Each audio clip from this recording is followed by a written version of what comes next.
जंग के बीच मोदी है सुपर डिप्लोमेसी।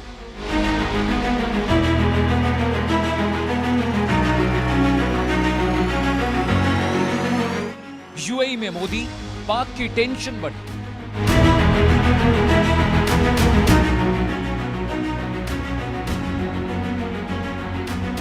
यूएई से क्या है भारत का गेम प्लान?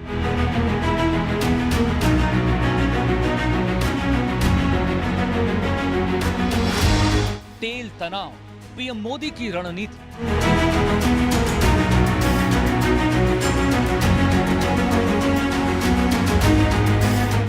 मोदी का यूएई दाव, पाक को घा।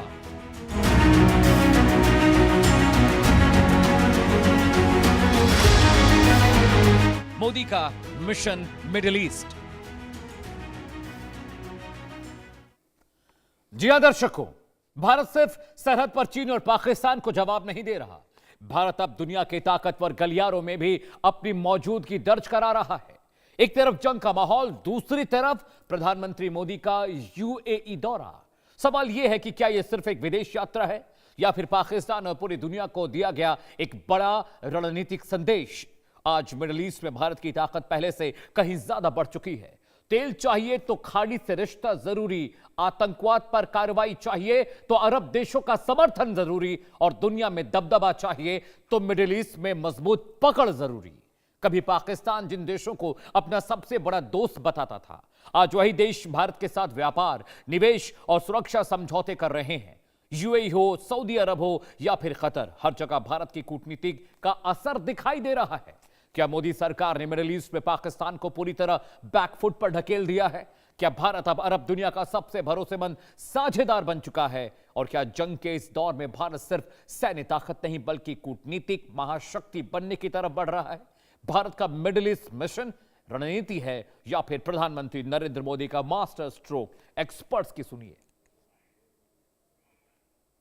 हमने यह देखा है कि पश्चिम एशिया में पिछले कुछ महीनों में पाकिस्तान ने अपने प्रभाव में काफ़ी वृद्धि की है, और मुझे लगता है कि मोदी साहब के इस दौरे के बाद में पाकिस्तान के उस प्रभाव को संतुलित करने में भारत को काफ़ी मदद मिलेगी। और हमें यह नहीं भूलना चाहिए कि यूएई में लगभग 50 लाख के आसपास भारतीय रहते हैं। इन सभी भारतीय प्रवासियों को एक खास ताकत या शक्ति मिलेगी जब प्रधानमंत्री मोदी साहब वहाँ का दौरा करेंगे। और यह भी देखना चाहिए कि आतंकवाद, साइबर सिक्योरिटी या रक्षा के क्षेत्र में यूएई और भारत आपस में बहुत बड़े पैमाने पर सहयोग कर सकते हैं। यूएई भारत का बहुत बड़ा व्यापारिक साझेदार है, और यही कारण है कि मोदी साहब का यूरोप जाने से पहले ये दौरा है वो काफ़ी मददगार साबित होगा। इसके अलावा भारत की ऊर्जा सुरक्षा को लेकर भी अभी बहुत सारी चुनौतियाँ पैदा हुई है। उन चुनौतियों को कम करने में भी यूएई का ये दौरा मुझे लगता है कि काफ़ी मददगार साबित होगा। प्रधानमंत्री जी का यूएई दौरा कई मायने में महत्वपूर्ण है। क्यों महत्वपूर्ण है? जिस प्रकार से एक एनर्जी क्राइसिस उत्पन्न हो रहा है लगातार, तो ऐसे में यूएई एक प्रमुख साझेदार के रूप में हमारा बन सकता है। तो ऊर्जा सुरक्षा की सुनिश्चित करने के लिए पीएम मोदी का ये दौरा आप देख सकते हैं। दूसरा हम इसको देख सकते हैं कि बैक चैनल डिप्लोमेसी की तरह, ताकि भारत में किसी तरह का कोई भी एनर्जी क्राइसिस ना हो, किसी तरह का कोई इशू ना हो, उस में हम इसको देख सकते हैं। साथ ही जो हमारे प्रवासी भारतीय वहाँ पर हैं या हमारे व्यापारिक हित हैं, उनको साधने वाला भी इस दौरे में आप देखेंगे। और साथ ही हम एक बड़ी बात ये देखेंगे कि जो खाड़ी के देश हैं, खाड़ी के देशों के साथ साथ जो पश्चिमी देश हैं, इन दोनों को साधने की नीति, यानी कि दोनों को ही साथ लेके चलने की नीति के रूप में देखेंगे। आपने एक्सपर्ट्स को सुन लिया। यूएई दौरे को लेकर देश का सवाल भी सुन लीजिए। सवाल नंबर 1 आपकी स्क्रीन पर है। क्या यूएई दौरे से पहले पाकिस्तान को एक बड़ा कूटनीतिक झटका लगने जा रहा है भारत की ओर से? सवाल नंबर 2 आपकी स्क्रीन पर। क्या खाड़ी देशों में भारत का प्रभाव पाकिस्तान से ज्यादा मजबूत हो चुका है? इस पर चर्चा हम जरूर करेंगे। सवाल नंबर 3 जिस पर हम पैनल से सवाल पूछेंगे, जंग के माहौल में क्या तेल और व्यापार सुरक्षा सबसे बड़ा मुद्दा दुनिया के लिए बन गए हैं? सवाल नंबर 4 आपकी स्क्रीन पर। दर्शकों, क्या मोदी सरकार अरब देशों को भारत के सुरक्षा नैरेटिव से जोड़ने में सफल रही है? बहुत अहम सवाल। और दर्शकों, सवाल नंबर 5 भी आपकी स्क्रीन पर आने जा रहा है। क्या यह दौरा सिर्फ फोटो अपॉर्चुनिटी यानी फोटो ऑप है या रणनीतिक मास्टर स्ट्रोक भारत का प्रधानमंत्री नरेंद्र मोदी का? जी हां, अगले घंटे लगातार इस विषय पर चर्चा करेंगे। पूरा विश्लेषण दर्शकों हम आपके लिए लेकर हाजिर हैं, लेकिन समझिए यह विश्लेषण पैनल के साथ करना होगा और पाकिस्तान के साथ साथ अमेरिका और पूरी दुनिया को क्या संदेश गया है यह भी आपको बताने और हम जताने की कोशिश करेंगे पैनल के जरिए। लेकिन सबसे पहले दर्शकों समझिए कि जंग के बीच फ्रंट फुट डिप्लोमेसी हो रही है। जी हां, ड्रोन से हमले हो रहे हैं, रॉकेट दागे जा रहे हैं, ईरान लगातार यूएई को निशाना बना रहा है। लेकिन समझिए कि इस बीच प्रधानमंत्री नरेंद्र मोदी वहां गए हैं, इतना बड़ा जोखिम उठाया है। लेकिन इस विजिट को सिर्फ एक सामान्य विजिट मत समझिएगा। अपडेट नंबर 1 आपके स्क्रीन पर, मिडिल ईस्ट में जारी तनाव के बीच प्रधानमंत्री मोदी का यूएई दौरा हो रहा है, जो कि बहुत अहम है। Update number 2 visit update number 2 आपकी स्क्रीन पर। पीएम मोदी 15 मई से 6 दिनों के विदेशी दौरे पर जा रहे हैं। नॉर्वे, स्वीडन, नीदरलैंड और भी देश है जहां वो जाएंगे। विजिट अपडेट नंबर 3, पीएम संयुक्त अरब अमीरात समेत 5 देशों का दौरा करने जा रहे हैं। बहुत अहम है जंग के बीच ये front foot diplomacy PM Modi की। विजिट अपडेट 4, राष्ट्रपति शेख मोहम्मद बिन जायद अल नहयान से पीएम की मुलाकात होने वाली और सबकी नजर इस मुलाकात पर रहने वाली। दर्शकों विजिट अपडेट नंबर 5, दोनों देशों के बीच व्यापक रणनीतिक साझेदारी पर चर्चा होनी है और सिर्फ साझेदारी पर चर्चा नहीं है, और भी बहुत गंभीर विषयों पर चर्चा होगी। पश्चिमी एशिया के हालात पर भी प्रधानमंत्री नरेंद्र मोदी बात करेंगे। विजिट अपडेट नंबर 6 भी आपको हमने बता दिया। तो PM Modi mission middle east पर निकले हैं और ये मिशन जो मिडिल ईस्ट है ये बहुत क्रूशियल है, क्योंकि ये सिर्फ एक खास विजिट मत समझिएगा। दर्शकों ग्राफिक के जरिए पूरा डिटेल, पूरा मामला आपको समझाने जा रहे हैं। यूएई में पीएम मोदी पहुंचे हैं, लेकिन टेंशन पाकिस्तान को हो रही है। ऐसा क्यों है? इस डील के बारे में जानकारी बहुत जरूरी है। ये डील क्या है, इस डील में क्या कुछ होने जा रहा है और क्यों पाकिस्तान के साथ साथ दुनिया भर के जो राष्ट्र हैं उनकी निगाह इस डील पर पड़ने जा रही है। दर्शकों डील नंबर 1 जिस पर चर्चा होगी, ऊर्जा सहयोग, व्यापार, निवेश से जुड़े मुद्दों पर प्रधानमंत्री नरेंद्र मोदी यूएई से बातचीत करने जा रहे हैं। डील नंबर 2 जिस पर चर्चा होगी, यह मैं आपको डिफरेंशिएट करके बता रहा हूं जिन मुद्दों पर चर्चा होनी है। व्यापार, निवेश संबंधों को लेकर और मजबूत करने पर भारत का फोकस रहने जा रहा है।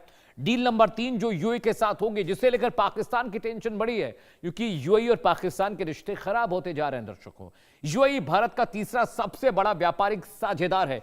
डील नंबर 3 जो होने जा रही है, जिस पर किन मुद्दों पर बातचीत होगी, चर्चा होगी, उन संभावनाओं पर विचार कर रहे हैं। और डील नंबर 4 आपकी स्क्रीन पर, यूएई ने बीते 25 साल में निवेश का 7वां सबसे बड़ा स्रोत भारत के लिए खोरा है। वो हमारे लिए एक सिर्फ अलाय नहीं है, एक मित्र राष्ट्र नहीं है, बल्कि कारोबारी साझेदार भी है। डील नंबर 5 आपकी स्क्रीन पर दर्शकों, यूएई में 45 लाख से ज्यादा भारतीयों की मौजूदगी है। सोचिए इतनी बड़े तादाद में 4 बिलियन से ज्यादा भारतीय वहां पर रह रहे हैं। डील नंबर 6 जिस पर चर्चा होने की संभावना है, पीएम मोदी के विजिट पर भारतीय समुदाय के कल्याण से जुड़े मुद्दों पर भी बातचीत संभव है, बातचीत मुमकिन है। तो यूएई में पीएम मोदी, पाक की टेंशन बढ़ी। दर्शकों आगे बढ़ते हैं। जी हां, आगे बढ़ने जा रहे हैं। पीएम मोदी का यूएई दौरा आखिर अहम क्यों है? क्यों बार बार पाकिस्तान और पूरा मिडिल ईस्ट पीएम मोदी के दौरे पर निगाह लगाए बैठा है? वजह आपको बताने जा रहा हूं, शुरू से ग्राफिक्स देखिएगा। वजह नंबर 1, खाड़ी देशों का समर्थन बनाए रखना भारत के लिए बहुत जरूरी है और इसीलिए प्रधानमंत्री नरेंद्र मोदी जा रहे हैं। वजह नंबर 2 दर्शकों आपकी स्क्रीन पर आने जा रही है। पीएम मोदी के विजिट की वजह बता रहे हैं, पाकिस्तान को कूटनीतिक संदेश देना भी बहुत जरूरी है और वही कर रहे हैं वो। जी हां, वजह नंबर 3 आपकी स्क्रीन पर दर्शकों, ऊर्जा सुरक्षा इंश्योर करना चाहता है भारत और इसीलिए वो इस दौरे पर जा रहे हैं। जी हां, अब वजह नंबर 4 भी जान लीजिए दर्शकों, पीएम मोदी का दौरा क्यों अहम है। निवेश और व्यापार से जुड़े जितने भी बायलैटरल टाई अप्स हैं वो प्रधानमंत्री नरेंद्र मोदी करने जा रहे हैं और यह दौरा इसीलिए इतना इंपॉर्टेंट, इतना अहम है दर्शकों। जी हां, वजह नंबर 5 आपकी स्क्रीन पर आने जा रही है दर्शकों, बहुत क्रूशियल, बहुत इंपॉर्टेंट। यूएई का दौरा एक सामान्य दौरा प्रधानमंत्री का नहीं है। सुरक्षा और इंटेलिजेंस से जुड़े सहयोग पर बातचीत होगी, क्योंकि अजय डोभाल अभी यूएई 1 महीने पहले होकर लौटे। वजह नंबर 6 भी आपको बताने जा रहे हैं, पीएम मोदी का यह दौरा क्यों अहम है। जी हां, ग्लोबल डिप्लोमेटिक मैसेज भी देना बहुत जरूरी है। दर्शकों समझिए कि यह दौरा सिर्फ दौरा नहीं है, वहां पर अजीत डोभाल साहब गए थे, पूरी पिच सेट कर आए हैं। अब प्रधानमंत्री नरेंद्र मोदी वहां जा रहे हैं, इतने बड़े जोखिम को लेकर पीएम वहां पर पहुंच रहे हैं। लेकिन सिर्फ उनको यूएई नहीं जाना है, पूरा शेड्यूल जानिए प्रधानमंत्री नरेंद्र मोदी का, कि पूरा शेड्यूल पीएम मोदी का क्या है, कैसे वो जा रहे हैं, कितने दिनों के लिए कहां रहेंगे। यूएई का दौरा 15 मई को प्रस्तावित है। 15 मई को यहां से फ्लाई कर वो यूएई पहुंचेंगे। इसके अलावा अगला राष्ट्र जहां वो जाने वाले हैं, जी हां, नीदरलैंड। नीदरलैंड का दौरा उनका 15 से 17 मई के बीच रहेगा। वहां पर 2 दिन वो रहने वाले हैं। नीदरलैंड के बाद अगला मुल्क जहां पीएम मोदी जा रहे हैं, दैट स्वीडन। स्वीडन में 17 से 18 मई तक प्रधानमंत्री का प्रवास रहने वाला है। वहां भी बहुत सारी बायलैटरल टाई अप्स, कारोबारी बातचीत, बहुत सारे एग्रीमेंट होंगे। नॉर्वे जाएंगे उसके बाद प्रधानमंत्री। जी हां, नॉर्वे में प्रधानमंत्री 18 और 19 मई के दरमियान रहेंगे। ये 5 देशों की विदेश यात्रा है प्रधानमंत्री नरेंद्र मोदी की। पूरा शेड्यूल आपको बता रहा हूं दर्शकों। फिर वो इटली पहुंचेंगे। इटली 19 से 20 मई के दरमियान वो इटली में रहने वाले हैं।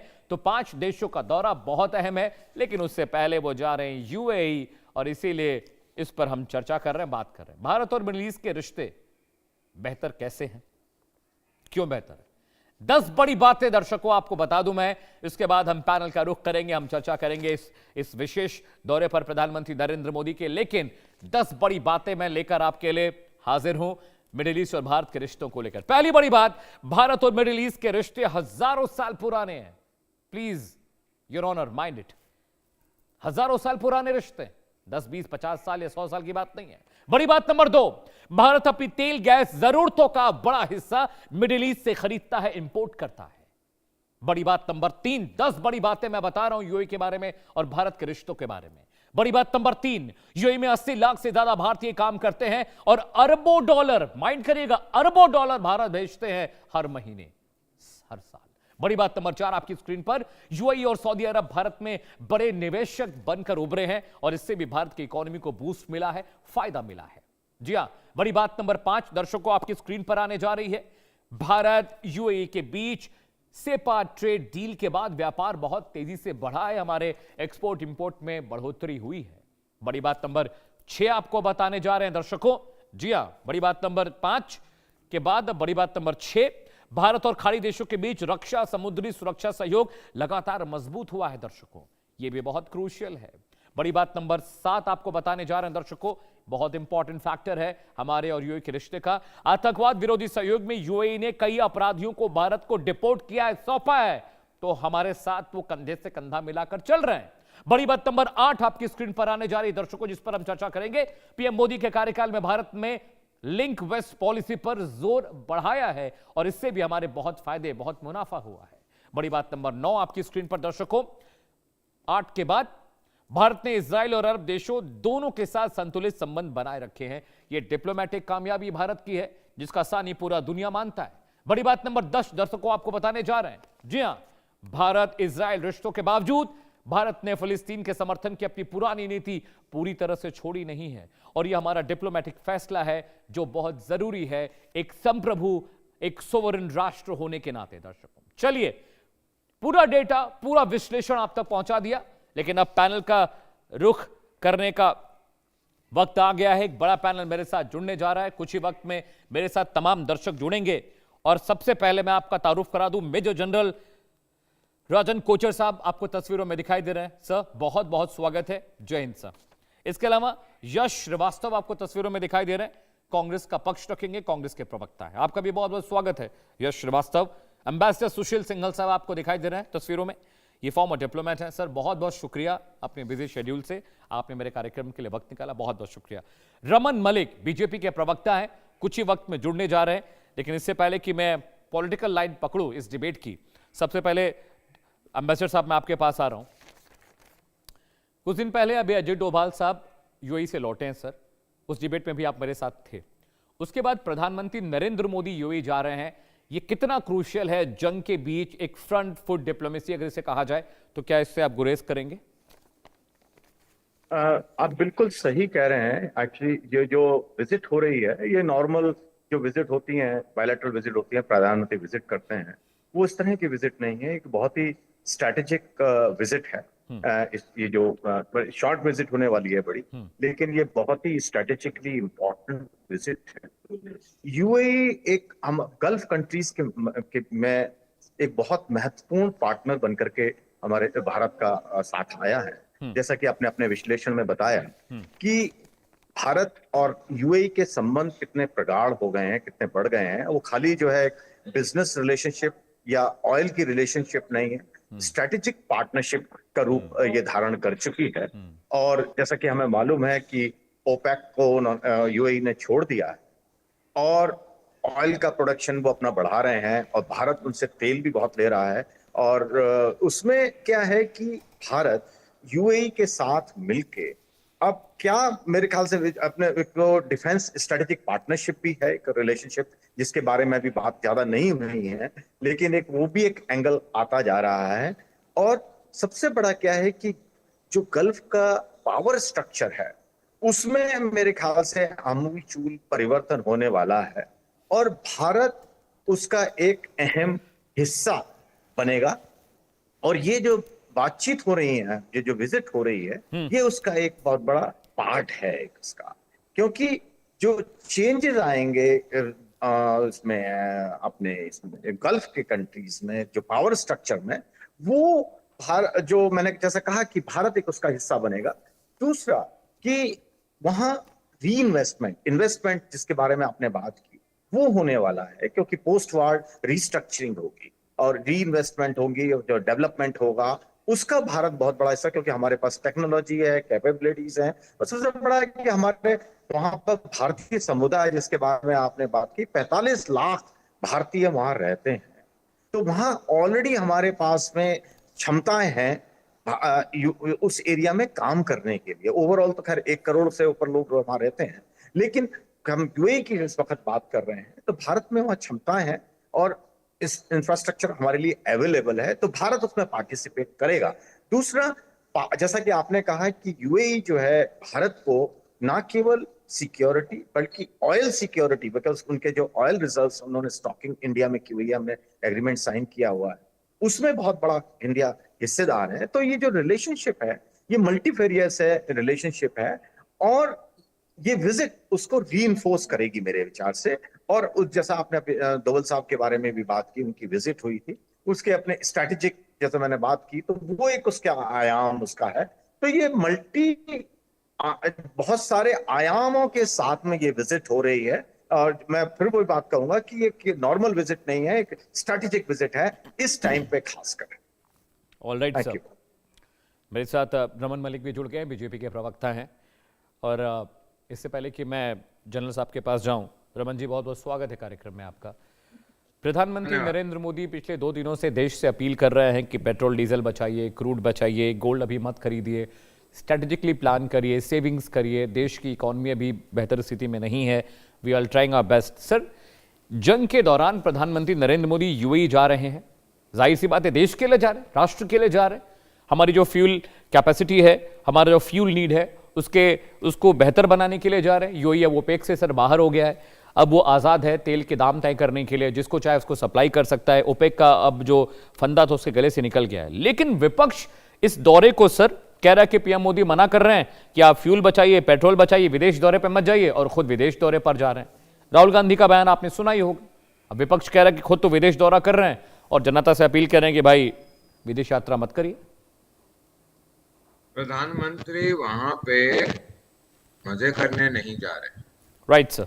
ये जो लोग हैं, जो इलेक्शन के अंदर इतना सीरियस इलेक्शन हुआ, और उस इलेक्शन में भी वो अलग बात है, हम केरल की बात जब भी कभी बैठ के करेंगे, उसके डायनामिक्स को ब्रेकआउट करेंगे तो पता लगेगा कि कांग्रेस की कितनी है, ऑल इंडिया इंडियन यूनियन मुस्लिम लीग की कितनी है, क्या सिस्टम बना, क्या बैठा, वो एक अलग विषय है डिबेट का पूरा, उसके ऊपर मैं अभी नहीं जाता। Right sir. लेकिन स्पेशली जब रिजल्ट आने उससे पहले मस्कट बैठ जाते हैं जाके, वो सीरियसनेस जो है देश के प्रति लीडर ऑफ ऑपोजिशन की, वो नजर में आती है। दूसरी चीज, जो देश का बड़ा काम हो उसके अंदर एक नजर बट्टू की तरह कुछ ना कुछ गलत बोलना, ये उनकी एक आदत है। अभी निकोबार आइलैंड की बात हम करें तो जैसे स्टेट ऑफ हॉर्मुज है, वैसे ही भारत के पास चाइना को रोकने के लिए स्टेट ऑफ मलाक्का है, उसके बीच में स्ट्रेटेजिक तौर पे उसको रोकने के लिए, जहां पे ऑलमोस्ट $10 बिलियन की इन्वेस्टमेंट होनी है, इन्होंने वहां पे भी तमाशा करना जो था वो करा। लेकिन मैं अभी पॉलिटिकल ये रसाकशी है इस पे ना जाके एक बहुत स्ट्रेटेजिक बात करता हूँ, क्योंकि यहाँ पे बहुत दोनों जो हमारे साथ में हैं वो दोनों बुद्धिजीवी हैं, जनरल साहब भी और दूसरे भी। मैं एक प्रोस्पेक्टिव ये आपके सामने और आपके दर्शकों को रखना चाहूंगा कि इंटरनेशनल जियोपॉलिटिक्स के अंदर 5 साल या 7 साल का जो अवधि होती है, उस अवधि को हम लंबी अवधि नहीं मानते, हम उसको इमीडिएट शॉर्ट टर्म मानते हैं। उस इमीडिएट शॉर्ट टर्म के अंदर डायनामिक्स जो है वर्ल्ड की वो बहुत चेंज होने वाली है, बहुत ज्यादा चेंज होने वाली है। और ये समय ऐसा होगा कि आपको यही नहीं समझ में आएगा कि कितनी जल्दी क्या परिवर्तन हो रहा है। इस टाइम के अंदर आपको लीथल भी होना होगा, स्ट्रेटेजिक भी होना पड़ेगा और डायनामिक भी होना पड़ेगा। आप स्टैटिक होके काम नहीं कर सकते, आप अपने एक फिक्स स्टैंड से काम नहीं कर सकते। राइट। आपको जाना भी पड़ेगा, आपको कटौतियां अपने साथ भी करनी पड़ेंगी, लेकिन जब आपको विश्व अटल की बात आएगी, जब आपको अपने अलायंसेस की बात आएगी, जब आपको अपने बेनिफिट्स की बात आएगी, आपको वो हर मौका जहां आपके देश के लिए बेनिफिट हो सकता है, आपको वो नहीं छोड़ना होगा। आपको 24 घंटे माइक्रो मैनेजमेंट करके हर मौके पे चौका मारना पड़ेगा।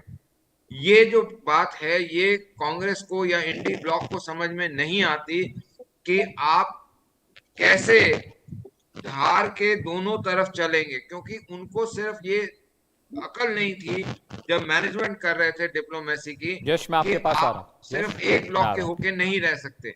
आपको भारत का इंटरेस्ट पहले रखना पड़ेगा, फिर आपको दूसरी चीजों का इंटरेस्ट रखना पड़ेगा। All right Raman ji. आप चीन के करार को लेकर जी नहीं सकते, क्योंकि आपका करार भारत से है। आपकी पॉलिटिकल आइडेंटिटी, आपकी पॉलिटिकल पहचान जो है वो इसलिए है क्योंकि आप भारत की एक पॉलिटिकल पार्टी हैं, उसके नेता हैं। आपकी पहचान इसलिए नहीं है कि आप एक नेता हैं और आपने एक पॉलिटिकल पार्टी बनाई हुई जी। है।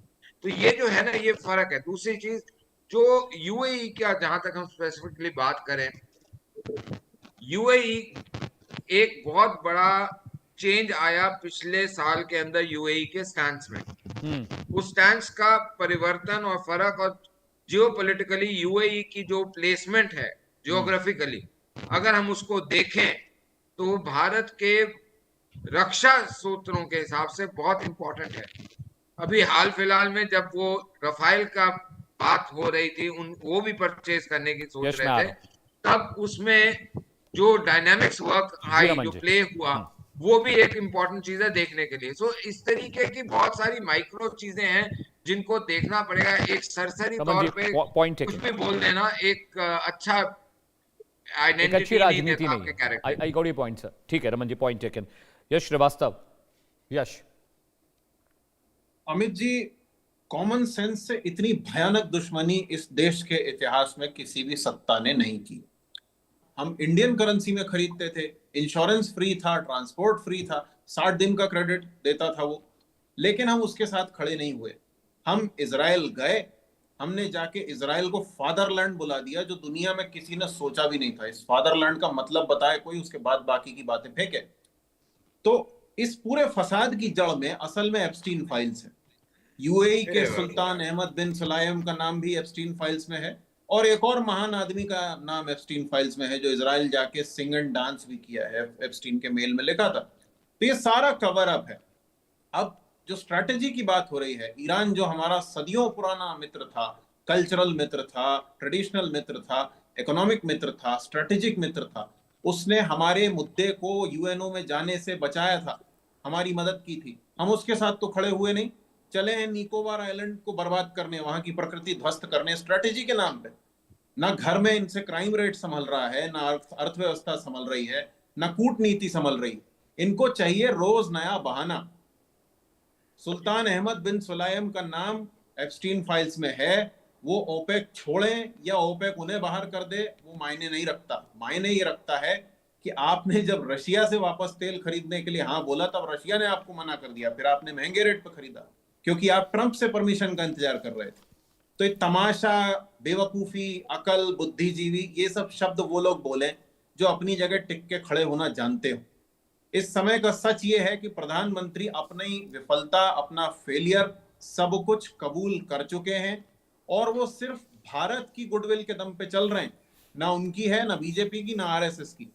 उनको ये सोचना चाहिए कि देश अब और ये धोखा झेलने को तैयार नहीं है। अभी फिर नीट लीक हो गया है। इनके आने के बाद 80-90 बार लीक हो चुका है, कुछ री एग्जाम हुए, कुछ वो भी नहीं हुए, करोड़ों बच्चों का भविष्य दांव पे रह गया, और ये सिर्फ अपनी वाहवाही में लगे रह गए, जैसी हम अभी सुन रहे हैं। तो अब ये बहानेबाजी और नहीं चल पाएगी, बहुत हो गया। आप या तो कुछ कॉन्क्रीट करके दिखाइए या हट जाइए।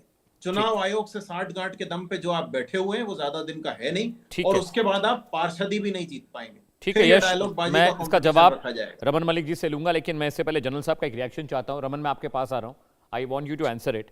जनरल साहब, प्रधानमंत्री नरेंद्र मोदी का यह दौरा कांग्रेस का, बीजेपी का पक्ष अगर माइनस कर दें, बतौर डिफेंस एक्सपर्ट, बतौर स्ट्रेटेजिक एक्सपर्ट, आप किस तरह से देखते हैं इस दौरे को, जंग के बीच में पीएम मोदी का वहां जाना?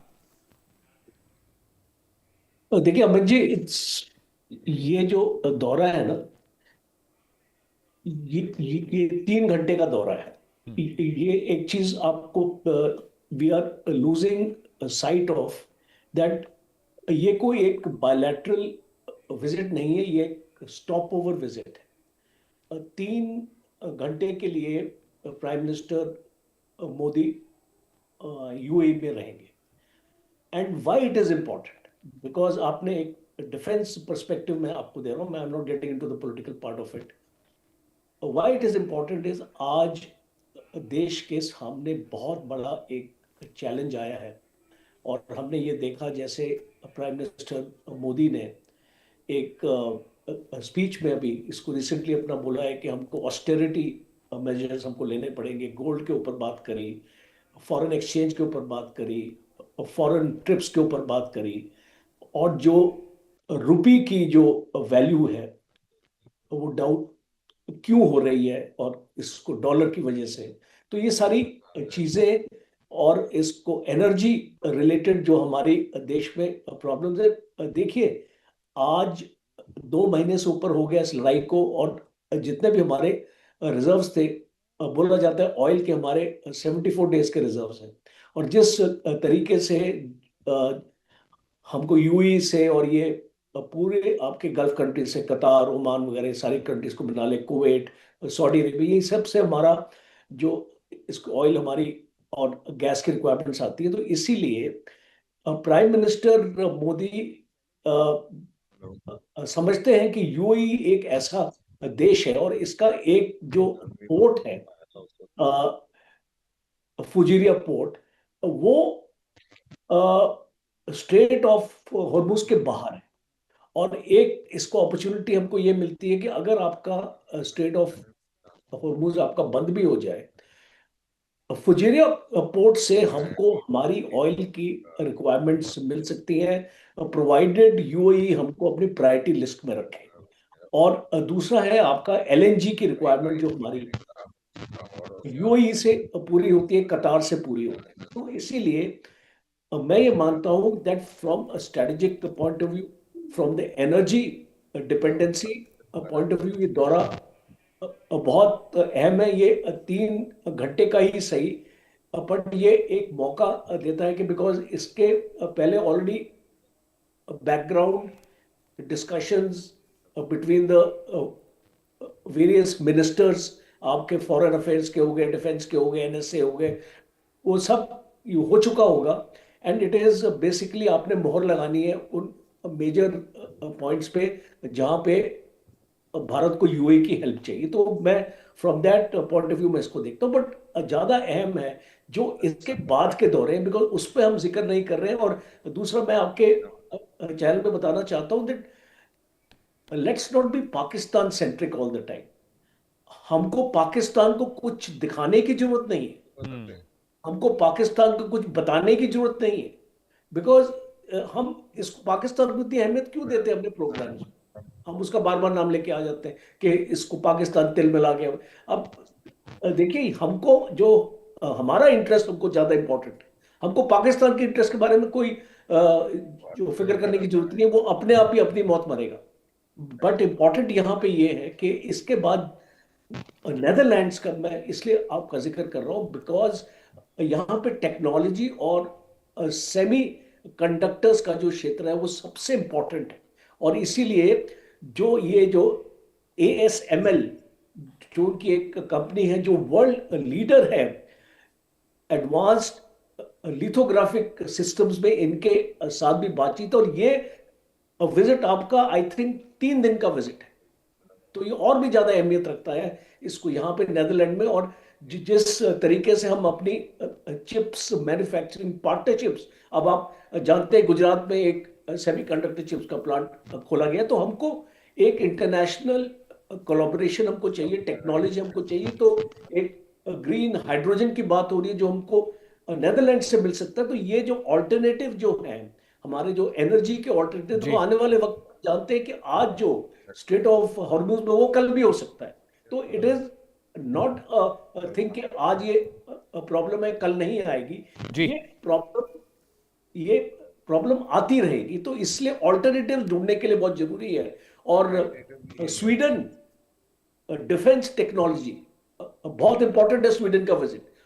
और जो इनोवेशन जो हमको वहां से मिलेंगे, और जो हमारी जो एडवांस्ड मैन्युफैक्चरिंग, अब आप देखिए इसको देश में हमारी जो मैन्युफैक्चरिंग है वो पीछे रह रही है। तो हमारे पास टेक्नोलॉजी इन देशों के पास है। अगर हम इनके साथ अब जो आपका कार्ल गुस्ताव जो हमारा एक सिस्टम है, जो हमारा एक आपका एयर डिफेंस का एक ठीक है सर। वेपन है, वो हमारा स्वीडन से आता था। Right, sir. And my last point is Norway.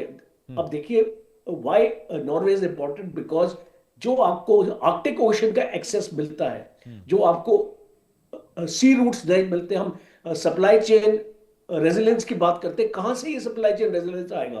Because अगर आप हम एक आर्कटिक काउंसिल के भी हिस्से हैं, तो ये जो विजिट्स हैं, आप इसको आइसोलेशन में मत देखिए, right sir.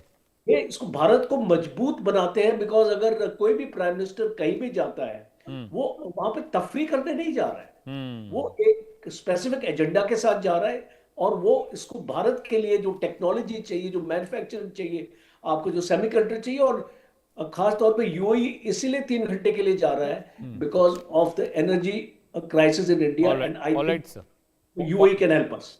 Point again. Raman ji, से पहले कि मैं एम्बेसडर साहब के पास जाऊं, मैं आपके पास आ रहा हूं।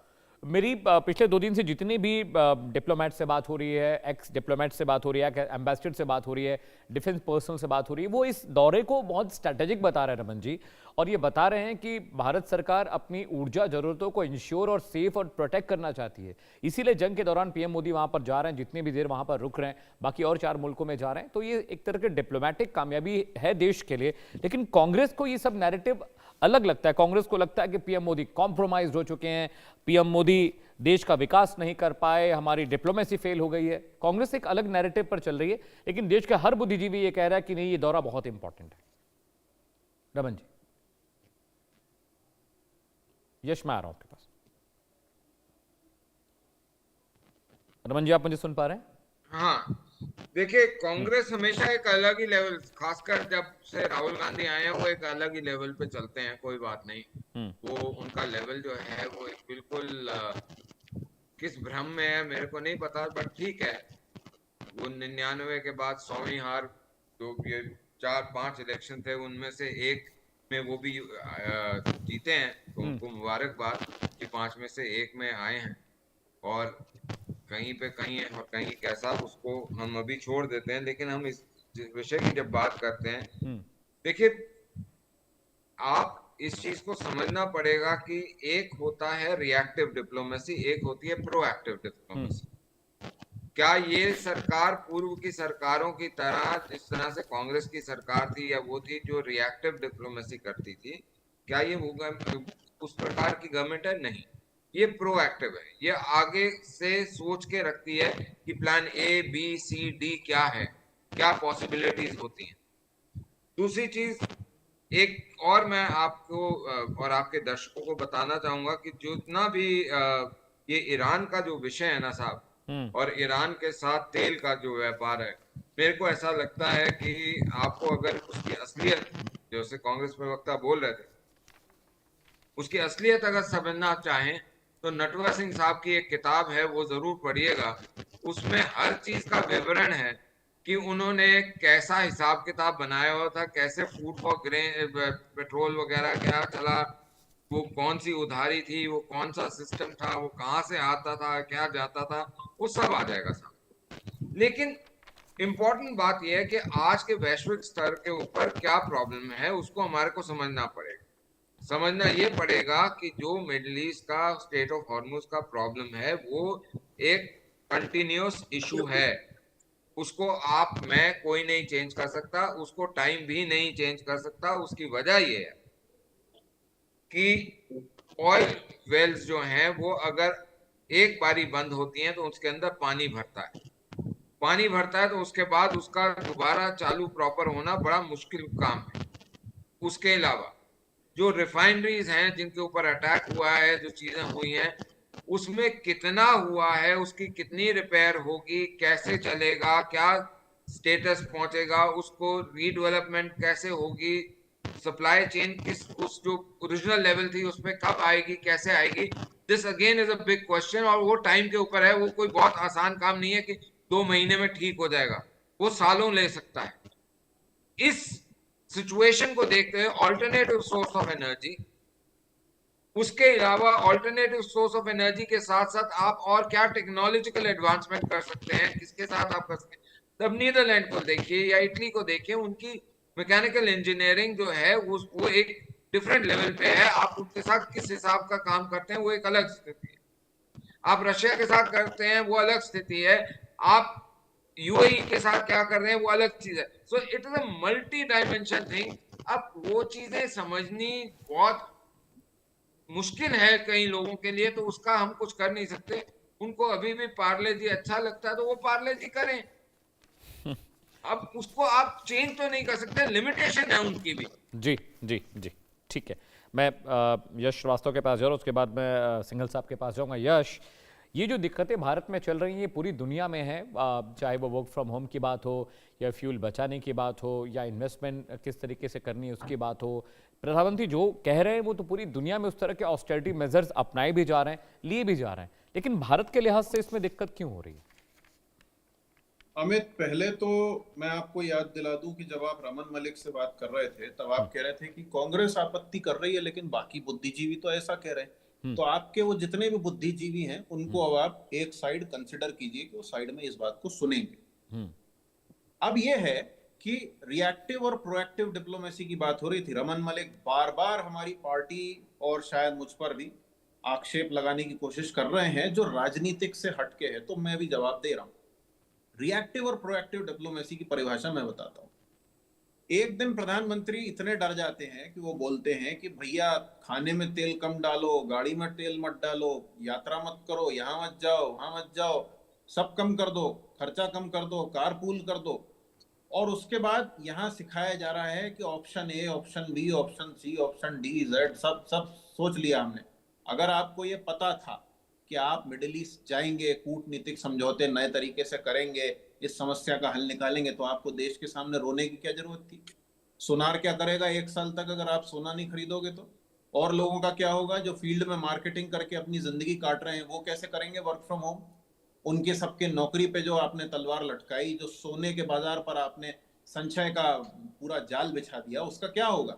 आपने कुछ नहीं सोचा। सोचना आता हो तो सोचे ना आप। दूसरी बात, जो अभी पोर्ट से मुझे कोचर जी की बात याद आई, कोचर जी की बात से, हमारी इस डिप्लोमेटिक एब्सेंस के बीच में जो कोचर जी ने बहुत अच्छी बात कही कि हमें पाकिस्तान से सरोकार नहीं होना चाहिए ज्यादा, लेकिन ईरान जो हमारा दोस्त था, जो हमारी खातिर कुछ भी खड़ा होने को तैयार था, जब हमने उसको साथ छोड़ दिया तो अभी पाकिस्तान और ईरान के बीच में 6 लैंड रूट्स खुल गए हैं। रशिया और चीन के साथ मिलकर नए सिक्योरिटी आर्किटेक्चर पर काम हो रहा है। और पाकिस्तान भी हमारे बगल में है, चीन भी हमारे बगल में है, दोनों हमारे बहुत अच्छे दोस्त नहीं है। और हम अपने सबसे अच्छे दोस्त रशिया और ईरान को इनके हाथों खो रहे हैं। तब क्या कर रहा है नरेंद्र मोदी सरकार का डिप्लोमेटिक विंग? आपकी समझ में नहीं आएगा रमन मलिक, बहुत ऊपर की बात है। तो सीधी बात यह है अमित जी कि बहानेबाजी से, बंडलबाजी से, अपने नाम की जय जय करने से कुछ नहीं होता। आप देश से ऑस्टेरिटी मांग रहे हैं, लेकिन 12 साल से आपका रिकॉर्ड है। जिस दिन आपकी वो ये क्रॉच सरकार बनी थी, ये बैसाखी सरकार, इस बैसाखी सरकार वाले दिन आपने अपना कपड़ा रिपीट किया। उसके अलावा आप दिन में 4, 10, 15 चाहे जितने कपड़ा बदल रहे हैं। आपने गाड़ियों के फ्लीट बदल दिए, जबकि सदियों से चली आ रही एम्बेसडर को पहली बार अटल बिहारी वाजपेयी के समय बदला गया और मनमोहन सिंह ने उसी बदले हुए फ्लीट में अपना कार्यकाल निकाल दिया। उसके बाद नरेंद्र मोदी 3 बार फ्लीट बदल चुके हैं, प्लेन बदल चुके हैं, नया प्रधानमंत्री आवास जिसमें सीक्रेट टनल भी बनाया जा रहा है, अपने खर्चे की कोई होड़ ही नहीं है, 300 अरब डॉलर से ऊपर ज्यादा का कर्ज ले रखा है, 80 लाख करोड़ रुपए सिर्फ स्टॉक मार्केट ब्लड बाथ्स में वाइप आउट हो चुका है नरेंद्र मोदी के कार्यकाल में। और ये ज्ञान देते रहते हैं कूटनीति, इनको लिखना नहीं आता इनकी आधी कैबिनेट को कूटनीति। ये सच है अमित, सच ये है कि एप्स्टीन फाइल्स के साथी एक हो रहे हैं और एप्स्टीन के खिलाफ वालों के ऊपर जो जंग छेड़ी गई थी अब उनको कमजोर ठीक है समझा रमन जी, गया एक था, रिएक्शन वो मैं लेता हूँ। एक यश, ज्यादा वक्त और नहीं है, अब आपकी मैं रमन जी का एक चारों रिएक्शन तरफ लेके फिर मैं से सिंगल्स आपके पास मुसीबत है, जाऊंगा। अमित। हाँ यश, चारों देखिए, तरफ मैं से इतना आप ही बोलूंगा, कूटनीतिक रूप जितना से घिर कुछ रहे आता हैं नहीं और आता इस वो हमने सरकार देख से लिया था कुछ जब नहीं हम संभल राहुल रहा जी है। गए थे और कैसे करा था जी उसको ऊपर हम फिर बात कर लेंगे इनसे।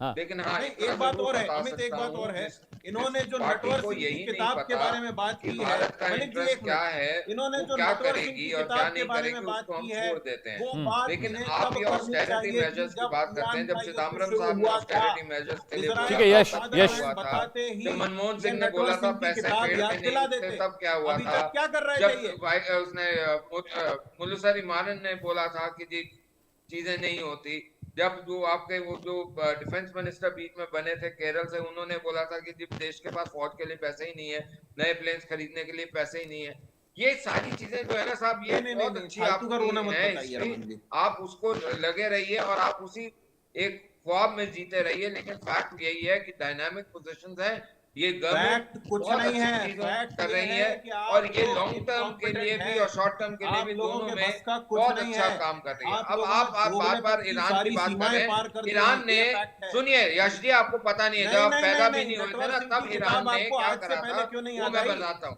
जैसे ही युद्ध हुआ था आपको नटवर सिंह की किताब सुनाते नहीं थी कि हम इजराइल को फादरलैंड बोल रहे हैं, क्योंकि नटवर सिंह की किताब है। दशक में कश्मीर जाते हैं और वहां पे रोना लोगों मत को बताइए, अब आज की अलग बात राज्य कीजिए। के 12 लिए, एक साल अलग से क्या देश के ठग लिए मार रहे हैं बरसाते आप? हैं। 12 ईरान साल से का क्या कर भारत रहे हैं के आप? साथ उतना ही मेल 12 जोल है साल से जितना आप क्या उनके कर फायदे रहे के लिए हैं? था। उन्होंने कभी ये आप नहीं करा 12 कि वो साल भारत से के क्या साथ कर रहे हैं पाकिस्तान के रमन विरुद्ध मलिक? खड़े हों, तब उन्हें आप उम्मा 12 याद आ साल जाता से है। क्या कर रहे हैं? आप भारत के ऑल टाइम आप मित्रों की 12 जब बात साल करते से हैं क्या तो कर भारत रहे के ऑल हैं टाइम रमन मित्र मलिक? आज भी बरकरार हैं। 12 साल से आप इतना क्या कर जरूर रहे है हैं? कि आपकी 12 मैडम साल ठीक से है, आप क्या ठीक कर है। रहे हैं? पशुपतिनाथ नहीं अंबेसडर जा सिंगल, पाई, ऑल राइट आप रमन जी, 12 साल से क्या कर रहे रमन जी, में Yash Srivastava, all right, point taken, both of you. Ambassador सिंगल, आप ज्यादा वक्त मेरे पास नहीं बचा, मैं चाहता हूं कि आप इस डिबेट को ठीक से कंक्लूड करें। मैं आपको 4 मिनट दे रहा हूं सर। अभी इस दौरे के बाद 4 और मुल्कों का दौरा प्रधानमंत्री नरेंद्र मोदी करने जा रहे हैं। पॉलिटिकल डिबेट तो चलती रहेगी, लेकिन जैसा कि आपने शुरू में कहा कि बहुत स्ट्रैटेजिक ये विजिट है प्रधानमंत्री नरेंद्र मोदी की। मुझे 4 आप टेकअवेज बताइए सर इस दौरे के, जो आपको लग रहे हैं। देखिए, बात यह है कि ये जो दौरा हो रहा है, जैसा कि अभी बातचीत चल रही थी, जनरल साहब ने भी बताया कि एक तो बड़ी स्ट्रेटेजिक मैसेजिंग है। जैसे ये 4 यूएई और 4 देश यूरोप के जो सेलेक्ट किए गए हैं, वो उसका उद्देश्य क्या है? क्योंकि जैसा कि हम सब जानते हैं, ये लड़ाई जो है अभी जिस तरह से चल रही है, उसे लग रहा है कि काफी लंबे समय तक इस तरह की झगड़े चलता रहेगा, कंफ्यूजन चलता रहेगा, जो डिसरप्शंस हो रहे हैं वो होते रहेंगे जी। तो अब उसके लिए भारत को क्या करना पड़ेगा? Now we are looking beyond this, कि ये इस झगड़े के अगर कंटिन्यू रही तो भारत को क्या करना है। जैसा कि अभी जनरल, मैं उसको रिपीट नहीं करूंगा, अभी जनरल साहब ने बहुत सारे पॉइंट उसमें बताए कि उद्देश्य हमारे क्या है, लेकिन इसमें साथ साथ हमारे यहाँ स्ट्रेटेजिक मैसेजिंग भी है यूएसए को, चाइना को, यूरोपियन कंट्रीज को और गल्फ कंट्रीज को, और डोमेस्टिक ऑडियंस को भी और इंटरनेशनल ऑडियंस को भी। वो ये है कि भारत आगे के लिए सोच रहा है, हम अपने आप को डाइवर्सिफाई कर रहे हैं और इन्वेस्टमेंट्स जो कि हमारी आवश्यकता है उसके लिए हम इंडिया को एक ऑल्टरनेटिव के रूप में दिखा रहे हैं। इस विजिट के दौरान वो हमारे को, जब यूएई की विजिट होगी या ये जो 4 कंट्रीज हैं, Netherland, Sweden, Norway and Italy, उसमें जो विजिट होगी ये उसमें आपको निकल करके सामने आएगा। और मैं अब डिटेल में इस पर जा सकता हूं, लेकिन उसमें फिर उसके लिए थोड़ा समय की आवश्यकता होगी, क्योंकि आप बताया मेरे को कि समय नहीं है। तो लेकिन यूएसए को बहुत क्लियर मैसेज है कि भारत साथ में है, लेकिन वी हैव इंडिपेंडेंट पॉलिसी, और जो हमारे इंटरेस्ट में है हम उस हिसाब से काम करेंगे। चाइना को मैसेज है कि हम एक ऑल्टरनेटिव है इन्वेस्टमेंट डेस्टिनेशन के लिए।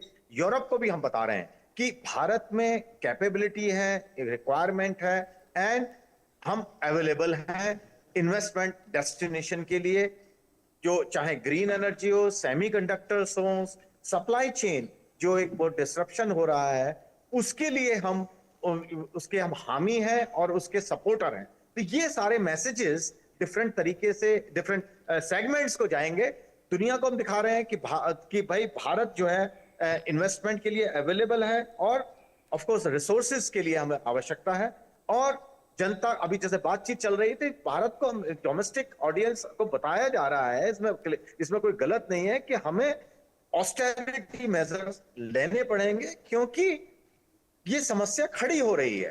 और ये तो अगर हम नहीं ऑस्टेरिटी मेजर लेंगे तो इकोनॉमी सफर करेगी, वो हम सबको मालूम है। तो उसमें मेरे ख्याल से पॉलिटिकल डिबेट ऑफ कोर्स हो सकती है उसमें, लेकिन ये समय है कि हमें ऑस्टेरिटी मेजर लेने पड़ेंगे, और साथ साथ इकोनॉमी को प्रोटेक्ट भी करना है, एनर्जी सप्लाई को हमें प्रोटेक्ट भी करना है। This is the message of this visit. ठीक है जनरल साहब, मैं आपके पास आ रहा हूँ, मेरे पास आखिरी के 2 मिनट बचे हुए हैं। मैं चाहता हूँ कि आप स्ट्रेटेजिक तरीके से इस पूरे मसले को बताइए। Last 2 minute sir.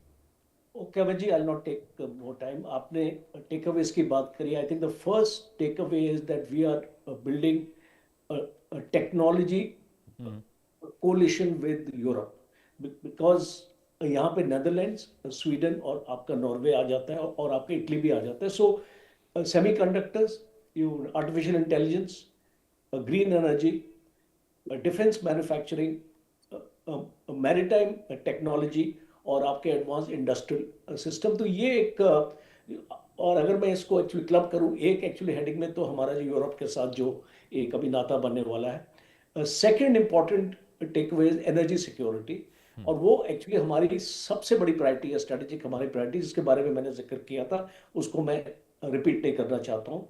Third point is India is expanding अपनी स्ट्रेटेजिक, अपनी geography beyond the Indo Pacific. अब ये पहली बार हम देख रहे हैं, और अगर आप देखें कि इसको कई बार 40 साल के बाद ये विजिट हो रहा है, आई मीन 4 डिकेड्स के बाद इसको विजिट इस टाइप के हो रहे हैं। तो आप इसको देखिए कि ये हमारा आउटरीच है गल्फ की तरफ, नॉर्दर्न यूरोप की तरफ, जिसको हमने निगलेक्ट किया हुआ था पहले। बट ये इस बार यूरोपियन यूनियन हमारे पास आया, और आप जानते हैं कि हमारी एक मदर ऑफ ऑल एग्रीमेंट्स हुआ था। तो I think, and most important is the Arctic region. आज आर्कटिक रीजन में प्लेयर्स बहुत है। रशिया ने हमको इनवाइट किया। If I will take you back to Putin's visit in September, तो पुटिन ने एक अनाउंसमेंट किया था, India is most welcome to come to the Arctic Ocean and do research work. So I think, ठीक है सर, I've left with no time, last point general is साहब। जो एक प्रेफर्ड स्ट्रेटेजिक पार्टनर जो हम अपने एशिया में देखते हैं, I think India is becoming a very All right, Yash, I'm very sorry, I really don't have time. Yash, I'm very very sorry. बहुत बहुत शुक्रिया आप तमाम मेहमानों का। यश आपका बहुत शुक्रिया, रमन जी आपका बहुत बहुत शुक्रिया, एम्बेसडर सिंघल आपका बहुत बहुत शुक्रिया, और जनरल साहब राजन कोचर साहब आपका भी बहुत बहुत